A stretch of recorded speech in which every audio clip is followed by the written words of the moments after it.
ابھی قائد ملت نے آپ حضرات کے سامنے بیان کیا کہ اس جلسے کا مقصد کیا ہے، صوفیاء کرام یہاں کیوں تشریف لائے ہیں۔ نہ یہاں آج کوئی صوفی ہے نہ شیعہ ہے، یہاں پہ سب حسینی ہیں، اور سب اس لیے آئے ہیں کہ جو یزید کے ماننے والے ہیں اور پوری دنیا میں دہشت گردی پھیلا رہے ہیں، ان کی مذمت کی جائے، ان کو کنڈم کیا جائے۔ یزید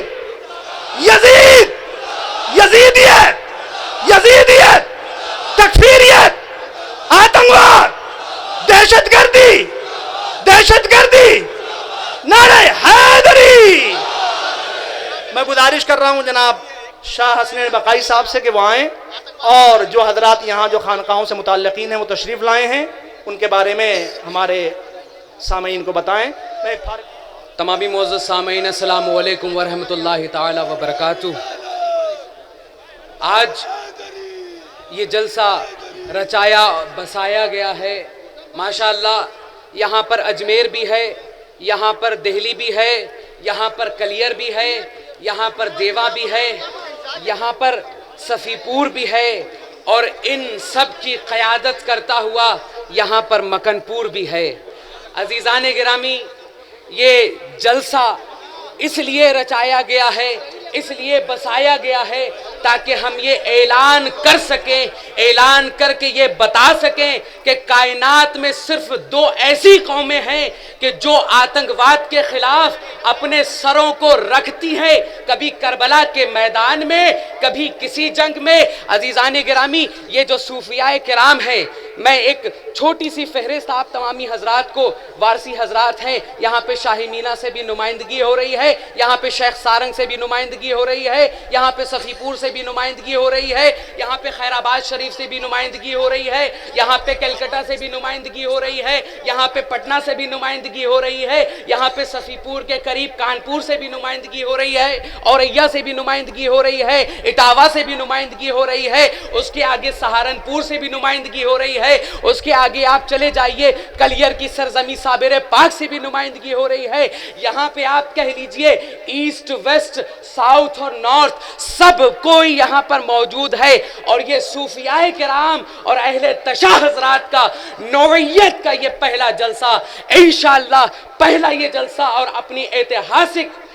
یہ تاریخ رکھتا ہوا یہ جلسہ ہے عزیزان گرامی، جس میں عزیز قدر اور تعظیم قدر ہمارے جو علماء اور صوفیاء حضرات یہاں پر موجود ہیں، جس میں سے علامہ حضرت محضر علی مداری صاحب موجود ہیں مکن پور شریف سے، حضور سیدی میاں سرکار موجود ہیں، حضرت سید اختر صاحب موجود ہیں، جناب ہارون میاں صاحب موجود ہیں، یہاں پر شجر میاں صاحب موجود ہیں، یہاں پر مولانا رازدار حسین مداروی صاحب موجود ہیں، مولانا انقلاب بہرائچ سے نمائندگی کرتے ہوئے موجود ہیں، اور یہاں پر کچھوچا شریف سے نمائندگی کرتے ہوئے افراد موجود ہیں، اور صفی پور سے نمائندگی کرتے ہوئے حضرت سید ولی اللہ بقائی موجود ہیں، حضرت حسان میاں موجود ہیں، حضرت خیر آباد مخدوم شیخ سعد سے نمائندگی کرتے ہوئے معین علوی صاحب موجود ہیں، خانقاہ رزاقیہ سے نمائندگی کرتے ہوئے ہلال میاں موجود ہیں، قاضی بڈھن شاہ علیہ رحمت و رضوان سے نمائندگی کرتے ہوئے لاریب میاں موجود ہیں۔ اتنی طویل فہرست ہے کہ میں بیان نہیں کر سکتا۔ یہ جو عظیم خانقاہیں ہیں یہ آپ تمامی حضرات کے سامنے نظر ہیں۔ عزیزان گرامی، یہ دو لیٹرز میرے پاس آئے ہیں، ایک اجمیر شریف سے اور ایک کچھوچا شریف سے، جو قائد ملت حضرت علامہ مولانا سید کلب جواد نقوی کے حضور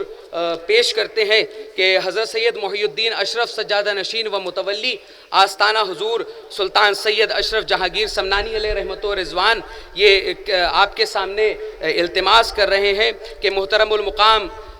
قابل صد احترام عالی جاہ و عالی مرتبت حضرت مولانا سید کلب جواد نقوی صاحب قبلہ السلام علیکم ورحمت اللہ، خیریت طرفین احسن المطلوب، خدمت اقدس میں عرض یہ ہے کہ آپ کا محبت نامہ موصول ہوا، مجھے یہ جان کر بے حد خوشی ہے کہ آپ کی سرپرستی میں شیعہ سنی اور صوفی کا ایک اجتماع ہو رہا ہے۔ آپ کو آپ کی اس پہل کے لیے میں مبارکباد دیتا ہوں اور خانقاہ کی طرف سے اپنے نمائندگان کو بھیج رہا ہوں اور غریب نواز کی چھٹی کی مبارکباد آپ کو دے رہا ہوں اور امام معصومین کی ظہور کی مبارکباد دے رہا ہوں اور درگاہ شریف سے تمام ائمہ موجود ہیں اور صوفیاء کرام موجود ہیں آپ کی خدمت میں. اور یہ لیٹر جناب حضرت فضل معین چشتی گدی نشین خواجہ غریب نواز علیہ رحمت و رضوان کہ جس میں آپ یہ ارشاد فرماتے ہیں کہ حضور حضرت سید کلب جواد نقوی صاحب قبلہ آپ میرے لیے یہ جان کر بڑی بے حد خوشی ہوئی کہ آپ کی سرپرستی میں اس نوعیت کا پہلا ایک اجتماع اس شکل میں کہ دوسرا اس کا ثانی کوئی نہیں ہو سکتا یہ ہو رہا ہے. اور انشاءاللہ میں اور میرے تمام نمائندگان ضرور حاضر ہوتے لیکن اپنے 3 نمائندگان کو میں یہاں پر بھیج رہا ہوں اور لہٰذا وہ آپ کی خدمت میں حاضر ہیں. جس طرح سے بھی چاہیے ان کے لیے جو حکم ہو آپ کہیے اور اس کے بعد جو بھی آپ کی طرف سے کہا ہوا حکم ہوگا سرکار غریب نواز کی طرف سے وہی اعلان ہوگا. عزیزان گرامی یہ بہت بڑی بات ہے کہ ہندوستان کے بادشاہ، ہندوستان کے راجہ، ہندوستان کے بادشاہ خواجہ غریب نواز کی بارگاہ سے یہ تائید حاصل ہو رہی ہے کہ کلب جواد نقوی صاحب اگر جو کہیں گے خانقاہ غریب نواز کا وہی فیصلہ ہوگا. عزیزان گرامی یہ تمام میسیجز آپ تمامی حضرات کے سامنے ہے اور حضور قائد ملت کے حضور ہیں. عزیزان گرامی طویل فہرست ہے اور میں عرض گزار ہوں عادل فراز صاحب کا کہ آئیں اور آگے کی اپنی تیاری کو، آگے کی اپنی کارروائی کو بڑھائیں. لیکن ہمارے یہاں کا ایک اصول ہے، صوفیہ کا یہ اصول ہے اور آج چھٹی کا بھی مبارک موقع ہے کہ ہم بغیر قول علی کے یعنی بغیر من کنتو مولا کے کچھ شروع نہیں کرتے.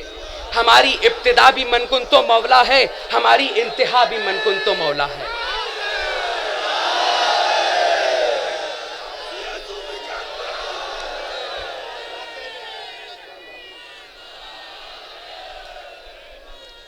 ہماری ابتدا بھی من کنتو مولا ہے، ہماری انتہا بھی من کنتو مولا ہے. ہمارے عشق کا نام علی مرتضیٰ ہے، ہمارے عشق کا نام حسن مجتبیٰ ہے، ہمارے عشق کا نام حسین مجتبیٰ ہے. عزیزان گرامی ہمارا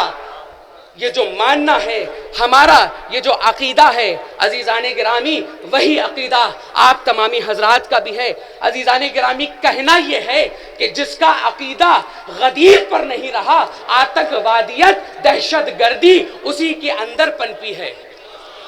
اور جس نے غدیر کو مان لیا، علی کی ولایت کو مان لیا، آتنکوادیت کا، دہشت گردی کا اس سے کوئی لینا دینا نہیں ہے. لہٰذا میں صوفی حضرات کچھ آپ تمامی حضرات کے سامنے اس قول علی یعنی من کنتو مولا جس پر ہمارا عقیدہ ہے، جس پر ہمارا ایمان ہے کہ میری جان فدا ہو علی مرتضیٰ پر، میرے ماں باپ فدا ہو علی مرتضیٰ پر، میں گزار ہوں شبی صاحب سے کہ وہ آئیں اور اپنے ہم نواؤں کے ساتھ یہاں پر من کنتو مولا فہذا علی مولا، جو کہ صوفیاء کرام کی بارگاہ سے حضرت امیر خسرو نے دہلی کی سرزمین پر اس کو ترانے کی ایک شکل میں، ایک شعری شکل میں دیا تھا کہ جب تمام لوگ یہ ناصبی، یہ خارجی، یہ وہ افراد جن کو علی کی ولایت سے الجھن تھی، عزیزان گرامی دہلی کی سرزمین پر امیر خسرو نے من کنتو مولا کا ترانہ لکھ کر اس من کنتو مولا کو صوفیاء کرام کے لیے فرض قرار دیا کہ ابتدا بھی تم اسی سے کرنی ہے، انتہا بھی تمہیں اسی سے کرنی ہے. میں گزار ہوں شبی صاحب سے اور ان کے ہم نواؤں سے.